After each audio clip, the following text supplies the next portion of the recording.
په سویډن کې د قرآن کریم سوځولو وروسته په ټوله نړۍ کې عام مسلمانان احتجاجي مظاهرې کړي دي او د اسلامي ملکونو د تنظیم نه غوښتنه کړې ده چې کو تر څو په جرم کې ککړ تن ته سزا ورنکړي شي نو تر هغې د سویډن سره اړیکې ختمې کړي شي. د چارسدې په عمرزو کلي کې د جمعیت علما اسلام او د ولس لخوا احتجاجي مظاهره شوې ده. دغه مظاهره کې مولانا امجد علي د پیغمبر غندنه کړې ده او یې ویل د اظهار د ازادۍ په نوم د خط نه تجاوز دی.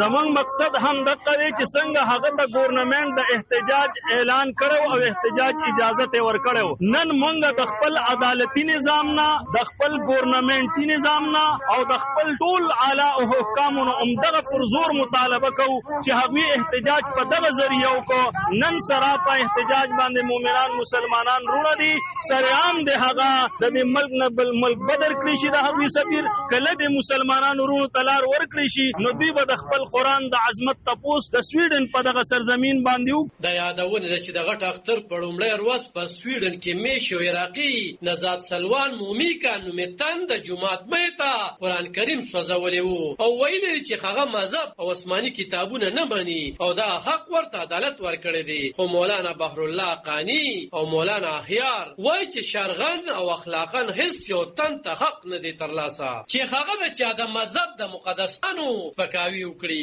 ګینې په ځمکه به فساد پیدا شي. رب ذوالجلال فرمایي ولولا دفع الله الناس بعضهم ببعض لفسدت الارض. الله رب ذوالجلال فرمایي کدا انسان یو په بل باندې څه کنټرول نه کما، یعنی یو مذهب والا د بل مذهب والا احترام نکي یا که یو مذهب والا د بل مذهب والا د هغه معظم او محترم مقامات یا اشیاء عزت نساتینو لفسدت فی الارض،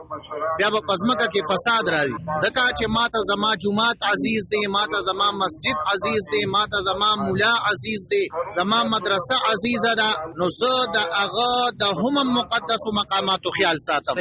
او زما اسلامی تعلیمات هم ماته دغه دي. لیکن اوس دلته کې زمونږ مطالبه صرف د پاکستان د ګورنمنت نه ده، بلکې دا زمونږ د تمام اسلامی نړۍ نه ده چې تمام اسلامی نړۍ یو آواز شي او یو اتحاد شي، یو سوچ او فکر شي، نو بیا سویډن سره چې تمام دنیا د مسلمان وړاندې هیڅ نه. د سویډن حکومت په یو اعلامیه کې ویلي چې دغه کار د یو تن ذاتي عملو او دوی یې غندنه کوي، خو د عراق خارجه وزارت ترې غوښتنه کړې ده چې باید دغه ککړ تندې دوی ته ورکړي شي چې په بغداد کې پرې مقدمه وچلولی شي. علب خان شیرپو دلبر نیوز 400 په سویډن